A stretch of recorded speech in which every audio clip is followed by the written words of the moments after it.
있는데요. 화상이 심하셨죠. 75%니까 아무래도 그런 화재가 있었으니까 정신적인 그 약간 심리적인 것 때문에 만나긴 그렇지 않겠어요. 전신에 3도 화상을 입은 구 씨를 면회할 수가 없답니다.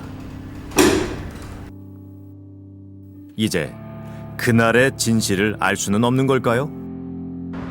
그런데 경찰이 폭발의 원인을 알아냈답니다.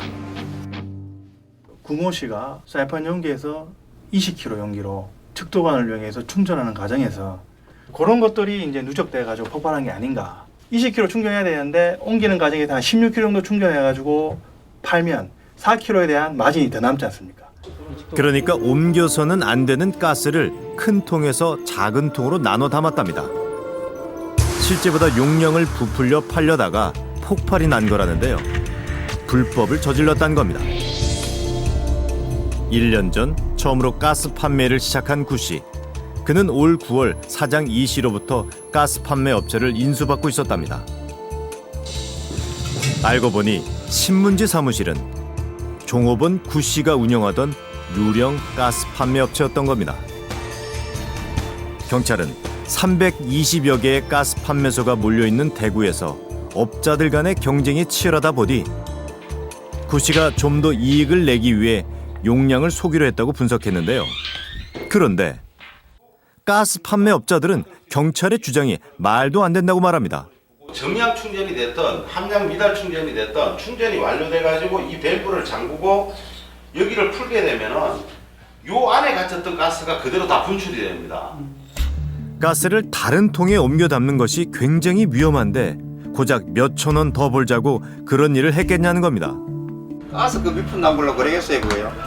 딴거 뭐 있을까 싶은데. 돈 때문이 아닐 거랍니다. 왜 그런 위험한 행동을 한 걸까요? 그런데 어렵게 연락이 닿은 종업원 구 씨의 어머니에게서 놀라운 얘기를 들을 수 있었습니다. 내일 아침에 물량을 배달해야 되는데 5시에 가스 충전소 문을 닫으니까 아침 새벽에 전화 오면 왜노? 그거를 이제 가스 준비하다가 그랬대. 알려진 것처럼 용량을 속여 이익을 남기기 위해서가 아니라 가스통이 문제였답니다. 근데 이제 통이 엄청 부족했는 것 같더라고, 통이. 잘 이해가 가질 않는데요. 그런데 구 씨가 불법 충전에 이용한 가스통을 자세히 보니 숫자가 보입니다. 무슨 표시인 걸까요? 정부에서 20년 넘은 돌통 가스 용기를 다 폐기 처분하게 돼 있거든요. 그 통을 폐기 처분하면 통이 빌 거 아닙니까? 통이 없으면 가스는 장사를 못 하잖아요. 숫자는 한마디로 통을 사용할 수 있는 유통기한이라는데요. 그런데 현장에서 발견된 가스통은 기한이 지난 불법 용기. 사용할 가스통이 부족했던 구 씨는 은밀한 장소에서 사용기한이 지난 불법 통에 가스를 나눠 담으려 했던 겁니다. 그렇다면 통값을 아끼려다가 사고가 난 걸까요? 지금 그 연도가 지나는 용이 전부 다 폐용기를 시키다 보니까 용기의 부족함은 없잖아 있습니다. 통을 살려고 해도 용기가 없으니까 그러니까 이제 가스는 팔아야 되겠고 그죠. 낡은 가스통들을 교체하기 위해 법이 만들어졌답니다. 이 법이 올해 시행되면서 교체해야 할 가스통은 무려 130만여 개. 새로 만들어야 할 수가 너무 많아 제때 구할 수 있는 가스통도 부족했던 겁니다. 물론 3년이라는 준비 기간이 있었지만 안전을 위한 개혁을 오로지 업자들의 손에만 맡겨버렸던 건데요. 대구 주택가 폭발 사건 이면엔 이런 기막힌 이야기가 숨어 있었습니다. 하지만 더 기막힌 건 피해 보상 문제입니다.